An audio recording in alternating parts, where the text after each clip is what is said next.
समय पहले की बात है। राजू नाम का एक व्यक्ति अपनी माँ किरण देवी और अपनी पत्नी रीमा के साथ कुंजनपुर गांव में रहा करता था। किरण देवी और रीमा का रिश्ता बाकी सास बहू की तरह था, प्यार, तकरार और अनकही शिकायतों का मेल। रीमा मॉडर्न और तेज सोच रखने वाली थी, तो वहीं किरण देवी परंपरागत और अपने अनुभवों पर यकीन रखने वाली। उनके बीच कभी कभी नोक-झोंक इतनी बढ़ जाती कि राजू इनके झगड़ों से परेशान हो जाता और हमेशा उनसे बचने की कोशिश करता। लेकिन इस बार कहानी थोड़ी अलग होने वाली थी। यह कहानी तब शुरू हुई जब घर में त्योहार की सफाई का ऐलान हुआ।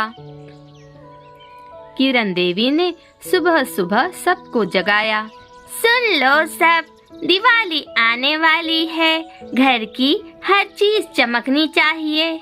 रीमा, अलमारी में से सारी चीजों को निकाल निकाल कर सब साफ करना होगा। मम्मी जी, इतना झंझट क्यों? हम क्लीनिंग सर्विस बुला लेते हैं, वो सब साफ सफाई कर देंगे। Cleaning service? तुम्हारे जमाने में सब होता होगा, हमारे जमाने में तो घर का हर कोना खुद चमकाया जाता था, इसमें ही मजा है। रीमा ने भले ही मुंह बनाया, लेकिन उसने सफाई में हाथ बटाने का वादा कर दिया। जब सफाई का काम शुरू हुआ, किरण देवी ने पूरे घर को सर पर उठा लिया। रीमा, ये अलमारी कितनी गंदी हो रही है, इसे जल्दी से साफ करो। रीमा ने मुंह बनाते हुए कहा। मम्मी जी, इतना तो गंदा नहीं है, सफाई करवा लेते हैं, क्यों परेशान हो रही हो? हद है, तुम्हारी पीढ़ी हर चीज में शॉर्टकट ढूंढती है। तुम्हें घर की सफाई का महत्व ही नहीं पता। हमारे जमाने में तो। मम्मी जी, हर बार हमारे जमाने में कहकर मुझे ताने मत दिया कीजिए, अब जमाना बदल गया है। ये सुनते ही किरण देवी नाराज हो गई। तू मुझे ताने दे रही है? घर को अच्छे से रखना तेरी जिम्मेदारी है। अगर तुझे ये सब पसंद नहीं तो तू रहने दे, मत कर घर की सफाई। रीमा को यह बात चुभ गई। वह बिना कुछ बोले कमरे में चली गई। अगले दिन किचन की सफाई की बारी थी। दोनों के बीच अभी भी ठंडा माहौल था। रीमा, ये चूल्हा ठीक से साफ कर, अंदर का तवा भी देख। रीमा चिढ़कर बोलती है। माँ जी, यह सफाई है या जासूसी?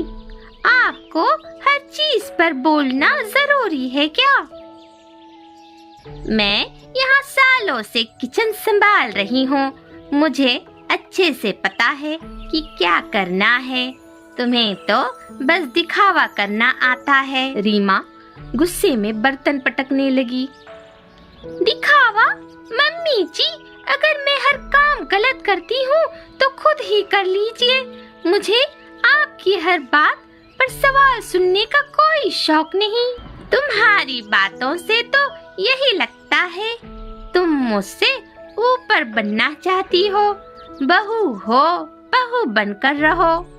रीमा ने गुस्से में तौलिया फेंक दिया और कमरे में चली गई।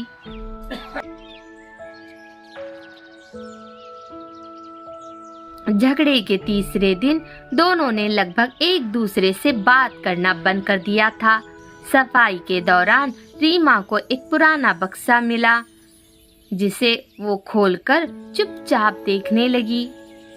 जब किरण देवी वहां आई तो किरण देवी रीमा से कहने लगी।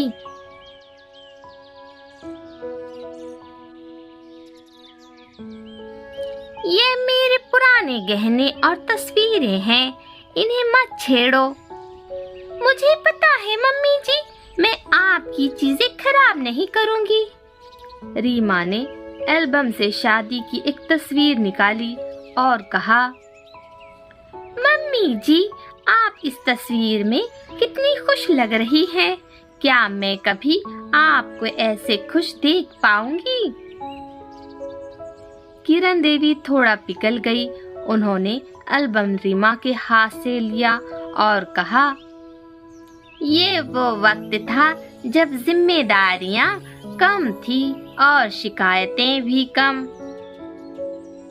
शायद मम्मी जी हम दोनों एक दूसरे को समझने की कोशिश नहीं कर रहे हैं।